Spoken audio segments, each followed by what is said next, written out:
Start. On the application side argued that this application is maintainable even though it is filed after 135 days from the date of CIRP. The timeline mentioned in Regulation 35A of Insolvency, Bankruptcy and Insolvency Resolution Process for Corporate Persons. Regulation 2016 is directory in nature because no consequential effect is mentioned herein for non-compliance of time limit. This view is expressed and forfeited in Madras High Court judgment Shahji Purushottam versus Union of India. There it is observed that when there is no consequential result is prescribed, it will consider as only a directory. In this regard, on the applicant side, relies upon the NCLAT Delhi order passed in Company Appeal 80 Insolvency number 583 of 2021, order dated 6/4/2022. Aditya Kumar Tiberwal versus Om Prakash Pandey and Orsin. Here the NCLAT clearly held that the application filed by the resolution process relating sections 34 and 45 read with section 66 and 60 clause 5 of the code is not to be rejected. Filed beyond the period of 135 days of insolvency commencement date only on the ground of non-compliance of Regulation 35A of CIRP Regulations 2016.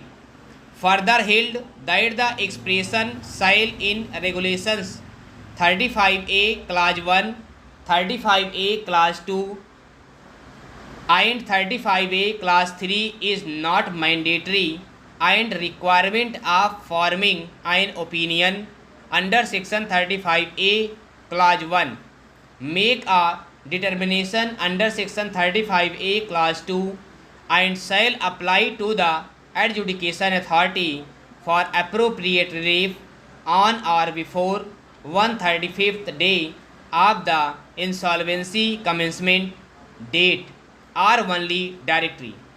It is well settled proposition of law that one should not be allowed to take advantage of this own wrong. Thus the applicant has vividly described the reason for maintenance of application. As per section 5 of the Limitation Act, if the applicant satisfies the court that he had sufficient cause for non-making the application within time, the delay to be condoned.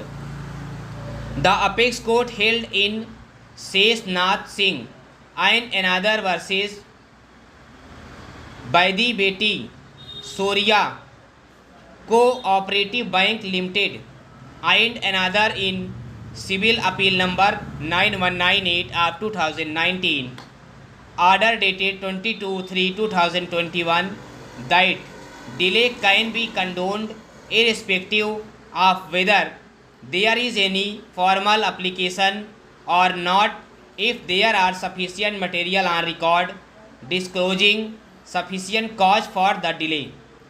In this case also, even though on the applicant side not filed any formal condone delay application, but in the petition the delay is properly and satisfactorily explained.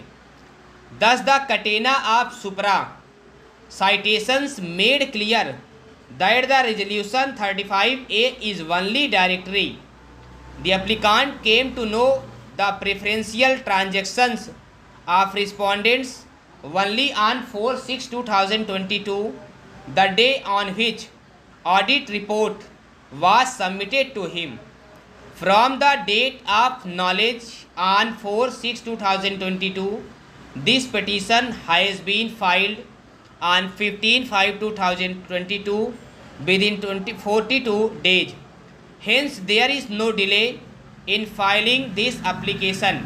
Even if there is any delay in filing this application beyond 135 days fixed under Regulation 35A in view of supra mentioned apex court judgment, in the absence of any formal application, the said delay is hereby condoned. On the respondent side, it is alleged that the resolution professional not acted independently.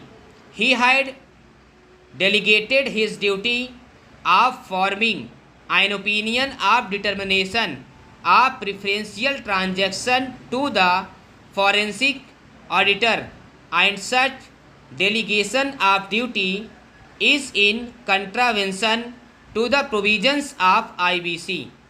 The mere acceptance of auditor's report does not amount to delegation of power of resolution professional. It is the exclusive domain of resolution professional either to accept the report of forensic auditor report or not. It does not mean that when resolution professional accepted the report of auditor, he delegated his duty to another. Here the resolution professional accepted the forensic auditor's report and determined on his own and filed this application. Thus the contention of the respondents is unsustainable. In this scenario, it is answered that the petition is not barred by limitation and resolution professional has filed this application.